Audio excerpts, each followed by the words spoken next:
Esto es Relatos de la JEP, donde cada fallo es una historia. Mi nombre es Javier Morales Cifuentes.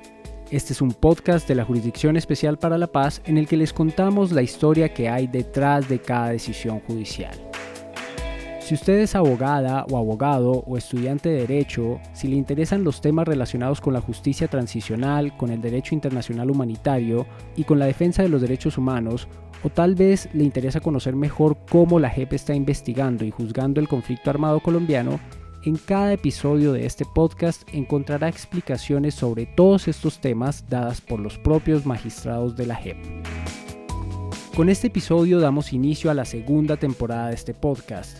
El tema de cada episodio estará dedicado a alguno de los enfoques diferenciales que aplica la justicia restaurativa de la JEP. ¿Eso qué significa?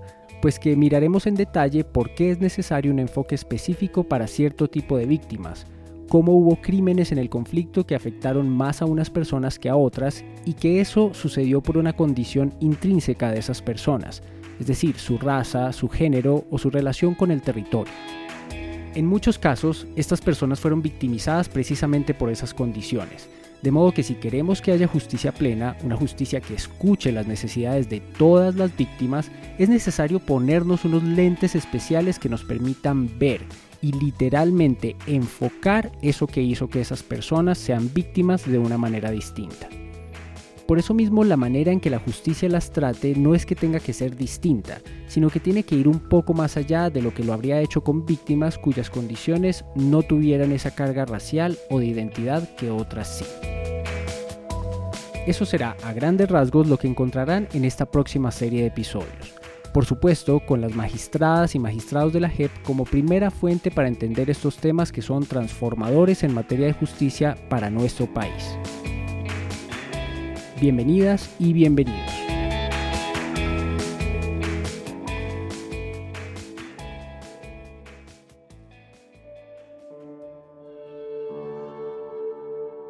Para la Jurisdicción Especial para la Paz, los enfoques diferenciales son una herramienta indispensable para garantizar de manera real y efectiva la aplicación del principio de igualdad y de no discriminación.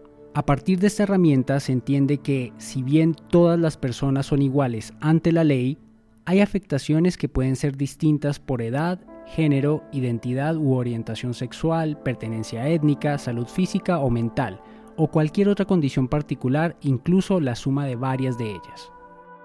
El enfoque de género, según el marco jurídico colombiano, se puede definir como el análisis que se debe hacer en cualquier proceso o decisión judicial que tome en cuenta las relaciones sociales y las necesidades específicas de las personas de acuerdo a su género o identidad sexual.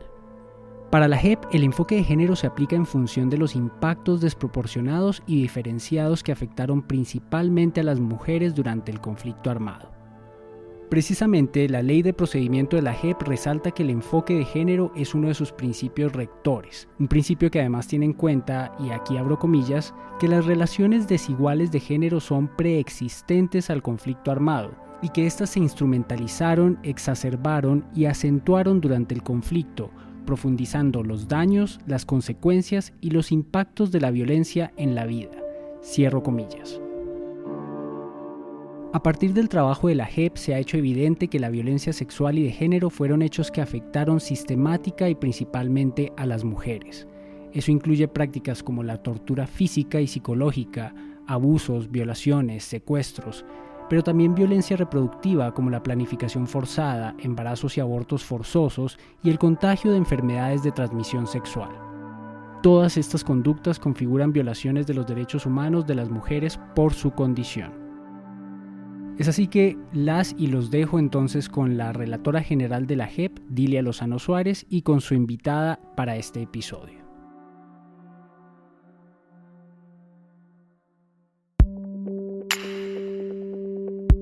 Les habla Dilia Lozano Suárez, relatora general de la JEP. En este episodio nos acompaña la magistrada Reinere de Los Ángeles Jaramillo, de la sección de ausencia de reconocimiento y es coordinadora de la Comisión de Género.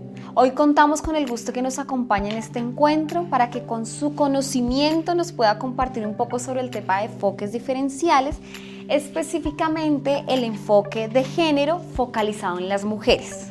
el cual resulta absolutamente relevante debido a que nace el derecho fundamental a la igualdad y se ha especializado dentro de la JEP, sobre todo en las violaciones sistemáticas a los derechos humanos de las mujeres por su condición de género, como lo es o como ha sido el tema específico de violencia sexual, reproductiva, los temas también de violencia económica y discriminación física y psicológica, entre otros. Por ello, que el objeto de este capítulo es ilustrar a cada uno de ustedes sobre la implementación, la parte técnica, por supuesto, y la importancia del enfoque diferencial de género. Bienvenida, estimadísima magistrada, es un gusto contar con usted el día de hoy. ¿Cómo se encuentra? Bueno, muchas gracias por esta invitación. Me encuentro como todos los días, con mucho amor, con mucho entusiasmo, con mucha esperanza, con muchos sueños de saber y tener el convencimiento que un día tendremos un país distinto, un país con mayor igualdad, un país con menos violencia, un país donde todos y todas podamos vivir y estar sin miedo desde la diferencia y con la diferencia. Ay, magistrada, muchísimas gracias. Me alegra un montón que se encuentre bien y además siempre encontrarla con esa alegría y esa sonrisa que la caracteriza siempre. Quisiera un poco preguntarle, y entrando un poco en materia, después de lo que Javier nos ha comentado sobre los enfoques diferenciales, ¿cuándo fue la primera vez que se implementó el enfoque de género diferencial en la jurisdicción? Bueno, yo creo que es importante compartirle a quienes nos escuchan que el acuerdo final de paz debía garantizarse el enfoque de género, el enfoque étnico, el enfoque territorial y también los enfoques diferenciales. Y yo creo entonces que es desde allí, desde ese mandato del acuerdo final de paz, que hay que reconocerlo, fue parte de ese trabajo de las luchas históricas de las mujeres que estuvieron en la mesa de La Habana, sino es por ese trabajo de las mujeres y aquí un reconocimiento a todas las mujeres del país que han abierto caminos para que nosotros estemos acá y que hicieron posible que en ese acuerdo final de paz quedara como un mandato el enfoque de género. Es desde allí. Y también es gracias a esas mujeres que hicieron todas las propuestas y que fueron acogidas en el acuerdo final de paz, es que hoy esta jurisdicción especial para la paz, yo diría, tiene rostro de mujer.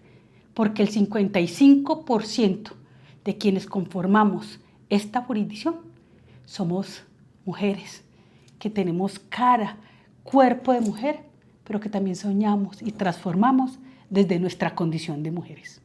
Muy bien, magistrada, cuéntenos un poquito ese espíritu, digamos, esta posibilidad de estar en igualdad de condiciones y tener espacios en lo político. ¿Cómo se ha desarrollado dentro de la jurisdicción, no solo en su estructura, que ya sabemos que el 55% son magistradas, también cómo se creó la Comisión de Género y a partir de ahí también cuáles son esas decisiones relevantes que tienen ese enfoque de género y que nos ha permitido materializar en las decisiones de ustedes, de los magistrados y magistradas, ese respeto por los derechos de las mujeres? Desde el día que nos posesionamos, que fue el 15 de enero de 2018, ese mismo día, diferentes magistradas particularmente y lideradas por la presidencia de esa época, la doctora Patricia Linares, después de nuestra primera sesión de todo el tribunal, nos reunimos para mirar cómo nos organizábamos para hacer una realidad, para poder materializar el enfoque de género. Y es así que creamos la Comisión de Género de facto. Y cuando digo de facto fue que nos empezamos a reunir y paralelo con ello veníamos discutiendo diferentes proyectos de normativas que debían llevarse al Congreso de la República. Una de ellas eran las reglas de procedimiento de la Jurisdicción Especial para la Paz. Y allí entonces empezamos a dejar muchas normas que debían ser compatibles con otras normas ya desarrolladas en el mundo entero y en el país, de cómo debía investigarse con toda la debida diligencia la violencia de género y la violencia sexual contra las mujeres particularmente. Y por ejemplo, recuerdo que una de las normas que colocamos allí es que en los procesos de investigación las mujeres no podían mujeres víctimas de violencia sexual, en el marco de las investigaciones, en todo el trámite, tenían el derecho a no ser confrontadas con su agresor. Por ejemplo, en las reglas de prueba para investigar violencia sexual y violencias basadas en género, en el Estatuto de Roma, uno de los temas centrales es que usted no confronte a la víctima con su agresor. ¿Por qué? Porque en las investigaciones que se debe hacer frente a este tipo de violencias, que es muy fuerte frente a las mujeres, que ellas tengan la fuerza para denunciar ya es bastante. Pero que usted las ponga frente al agresor es revictimizarlas. Porque en todo caso siempre hay una relación, si se quiere, de subordinación de quien se ha mostrado socialmente como una persona fuerte. Y es una forma de dominar, de acabar a las mujeres. Y es de las mayores agresiones, la violencia sexual para las mujeres.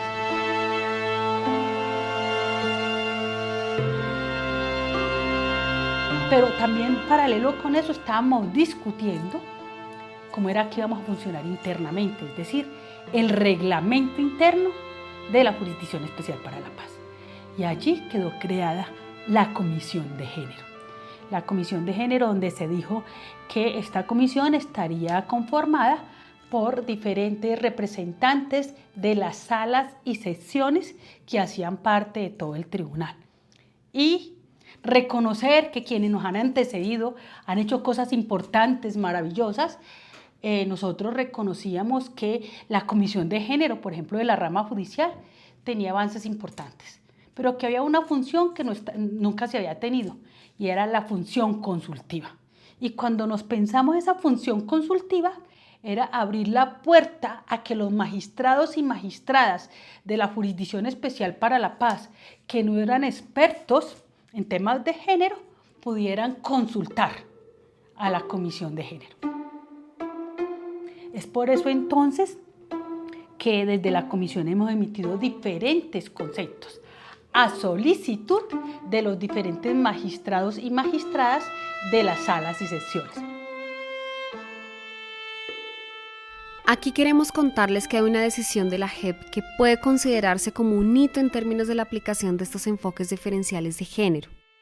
Se trata del auto 055 de julio del 2022. En este auto se determinaron los hechos y se imputó a los posibles responsables de asesinatos y desapariciones forzadas presentadas como bajas en combate por agentes del Estado. El crimen anteriormente conocido como falsos positivos, cometidos en Casanare entre el año 2005 y el año 2008. Entre los hechos descritos en esa imputación contra algunos integrantes de la 16ª Brigada del Ejército está el caso del asesinato de Ruth Marilce Tabaco Socha.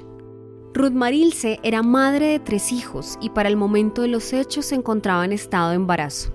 Primero fue herida y sin ser auxiliada fue asesinada y presentada como baja en combate por integrantes del batallón de contraguerrilla 29.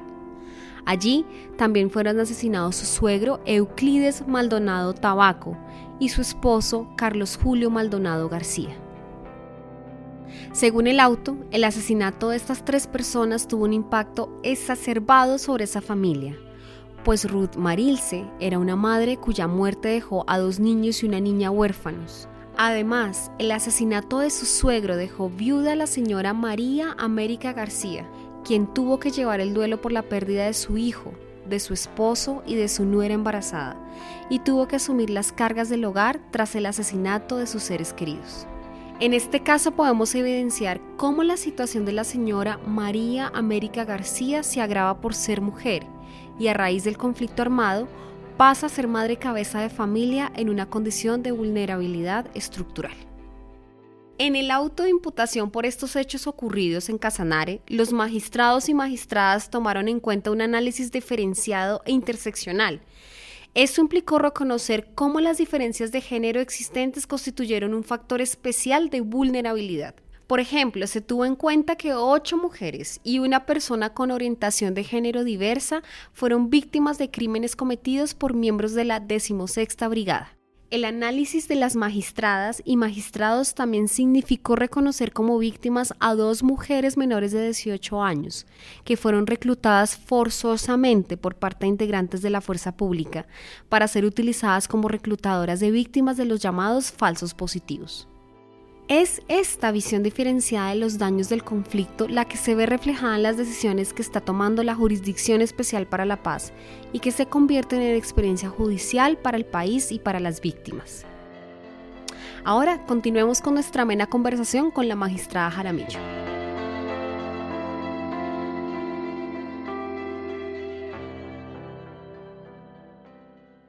Yo también pudiera hacerle referencia a otro de manera muy general y tiene que ver con otro macrocaso que es el reclutamiento de niños, niñas y adolescentes en el conflicto. La magistrada relatora del caso, de la mano con la Comisión de Género, un día dijo: tenemos que pensar cómo avanzar en identificar todas las facetas de género que nos permitan dar cuenta exactamente qué fue lo que pasó, cómo pasó y cómo este reclutamiento ilegal de niños y niñas afectó de manera diferenciada y desproporcionada a las mujeres en los diferentes territorios del país. Y es por eso que se emitieron unas decisiones, una metodología para poder identificar todos estos factores, como por ejemplo, poder identificar la práctica generalizada del aborto forzado, de la anticoncepción forzada, del acceso carnal violento, del acto sexual abusivo, de la esclavitud sexual, pero particularmente poder establecer unas rutas claras a la hora de tener las audiencias, sobre todo, por ejemplo, con las mamás a las que se les llevaron sus hijos y sus hijas cuando eran menores de edad. Y esto es importante porque aquí hay que cuidar cada detalle. Y cuando digo que hay que cuidar cada detalle es que con nuestro accionar tenemos que ser vigilantes de no revictimizar. Magistrada, impresionante escucharla. Esa empatía, como usted lo menciona, es absolutamente maravillosa y creo que ha sido un esfuerzo y un trabajo maravilloso que no solo desde la comisión, sino desde su ejercicio como magistrada lo hemos podido ver. Así que quisiera preguntarle si podríamos como profundizar en cómo las mujeres han sido afectadas directamente por el conflicto armado. Indudablemente, quien más han vivido las violencias sexuales y las violencias basadas en género han sido las mujeres. Y bueno, el mensaje que les queremos mandar es que cada vez más nos preparamos para poder comprender con mayor detalle, con mayor profundidad, de ese daño diferenciado y desproporcionado. Porque aquí hay que decir que cada mujer, que cada comunidad indígena, cada mujer en su comunidad indígena o cada mujer en determinados territorios los vivió de manera diferenciada y desproporcionada. Por eso hay que saber cómo era el territorio, qué era lo que se movía en el territorio.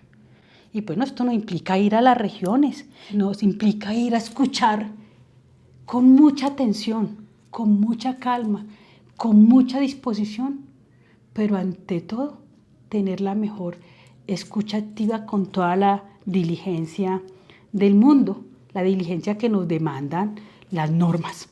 Pero ante todo, yo creo que lo que tenemos que tener es una gran empatía para sentir, es una gran empatía para aprender, porque también de las víctimas aprendemos muchísimo.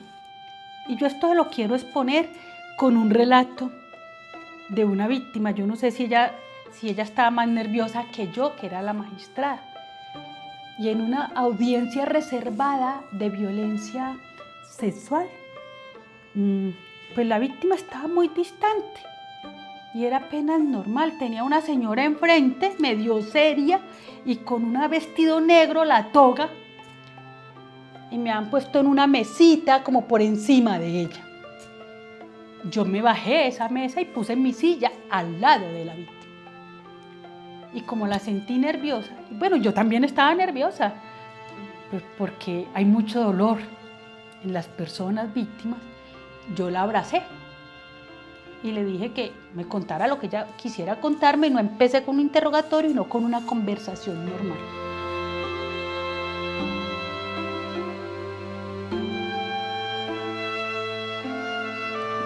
la historia de ese dolor, de ese daño que le causaron, yo nunca me las habría imaginado.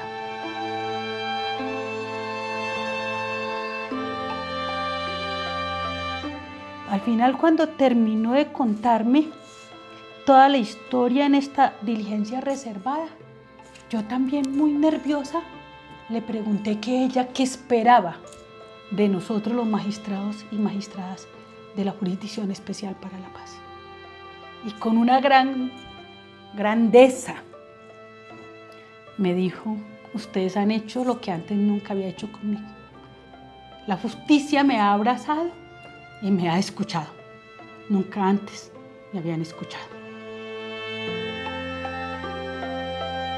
Ese día yo entendí que ser capaz de escuchar con mucha atención, con mucha calma y sin que nada te distraiga, es un acto de profundo reconocimiento para con las víctimas y dignificación para ellas. Porque en este sistema de justicia restaurativa, cada una de nuestras diligencias tiene que hacerle sentir a las víctimas que es un espacio para que ella se sienta bien, se sienta restaurada y con fuerzas para avanzar. Bueno, muchas gracias por permitirnos esta oportunidad de estar acá presentes. Yo vengo en representación de mi familia, también de mi esposo Eduardo Alfonso Aguilar, que él también fue víctima de secuestro. Debido a eso, fui yo también víctima. En ese entonces nosotros vivíamos en una finca y de allí fue llevado mi esposo. Ellos, cuando llegaron a la finca, se identificaron como el 36 Frente de las FARC. Y desde allí pues comenzó todo este caos. Después de unos 10 o 12 días de tenerlo a él en cautiverio, comenzaron las llamadas pues como para la negociación. Entonces, que ellos reconozcan que si nos tuvieron, es una de las cosas que yo pido a los señores de las FARC, y que nos reconozcan como víctima de secuestro y de desplazamiento porque tuvimos que dejar la finca. También que ellos pidan un perdón porque nos hicieron mucho daño, no solamente a nosotros, sino a todas las víctimas de secuestro, de desaparición, que han causado mucho daño. Nos causan un daño emocional, un daño ante la sociedad y un daño económicamente. Mi nombre es Claudia Rocío Lugo Moreno. Vengo en representación de mi esposo Oscar Javier Moreno. Aunque han pasado 14 años, mi dolor sigue tan vivo como el primer día. Es muy difícil superar una situación de estas cuando hemos sido estigmatizados por la sociedad, ya que en mi caso yo vivía en Garzón y no pude conseguir trabajo porque todo el mundo decía: es la esposa del ladrón, es la esposa del delincuente, es la esposa del guerrillero, porque eso fue lo que dijeron de cada uno de nuestros familiares. Las FARC, el 34 Frente de las FARC se secuestró a mi hija Ruth Beatriz Castañeda el 15 de octubre del 97. Es que las FARC cometieron un error demasiado grave. ¿Por qué tenían que involucrar a mi hija si era una persona de que era buena y que si se ponen a investigar se darán cuenta quién era mi muchachita? Yo necesito encontrarla. ¿Se imaginan? 25 años, 4 meses, 23 días hoy buscándola y no encontrar una respuesta de ella, ni saber nada de ella? Eso es inaudito, ¿no?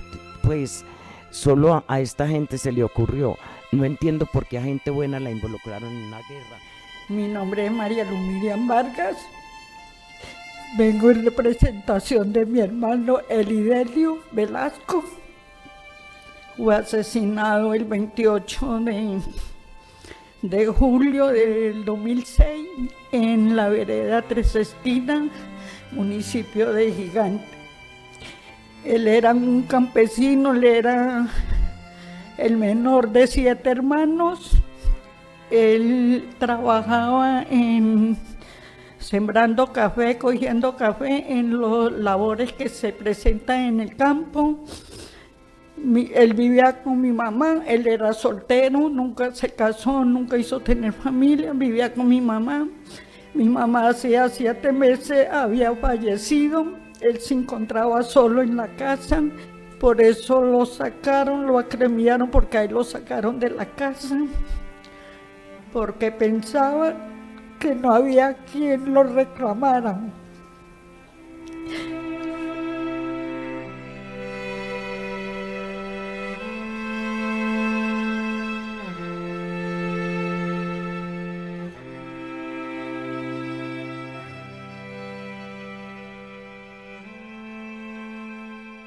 Magistrada, cuéntenos ya para finalizar, ¿cuál podría ser o qué es lo más difícil desde el aspecto técnico la implementación del enfoque de género? Bueno, yo creo que desde lo técnico no es tan complejo. Yo creo que tiene que ver con una interpelación que en el día a día todos y todas nos tenemos que hacer. La violencia de género se ha naturalizado porque también la Comisión de Género tiene absolutamente claro que no es que todos y todas seamos expertas en género, en feminismo, pero sí todos y todas tenemos que tener nuestra piel sencilla para dejarnos sensibilizar frente al género y para no creer que son bobadas de las mujeres, porque el tema de la igualdad, los problemas de género, no es un tema de hombres o mujeres, es un tema de género y así tiene que ser abordado. Pero para ello tiene que haber una disposición. Y así se lo hemos dicho a los magistrados y magistradas. Es probable que no seamos expertos, pero tenemos que tener el corazón, la mente abierta para dejarnos asesorar de los expertos. Y esa es la apuesta de la Comisión de Género, que seamos capaces de ponernos todos los lentes de género, unas gafas moradas, que nos permitan poder identificar eso que pasó por el cuerpo, particularmente de las mujeres. Y esa es una tarea que todas y todos debemos tener. Por eso nos tenemos que ver como iguales y ponernos en los zapatos de la otra, para poder comprender la magnitud del daño, que casi es irreparable. Las mujeres nos han dicho cuando las escuchamos, ¿cómo reparar lo irreparable? Ese es el reto, ese sí que es el reto. Claro. Magistrada, pues muchísimas gracias, ha sido un honor poder contar con su participación en este espacio, se resolvieron muchas dudas, quedamos como con muchas tareas también, con muchas reflexiones alrededor de este enfoque de género y sobre todo cómo ya se están materializando de manera clara, concreta y precisa en órdenes judiciales y no solamente en establecer responsables, sino también en ese proceso en el cual las víctimas construyen también y hacen parte del proceso de construcción dialógica de la verdad. Pues gracias, yo pudiera hablar muy técnicamente, contarles mucho.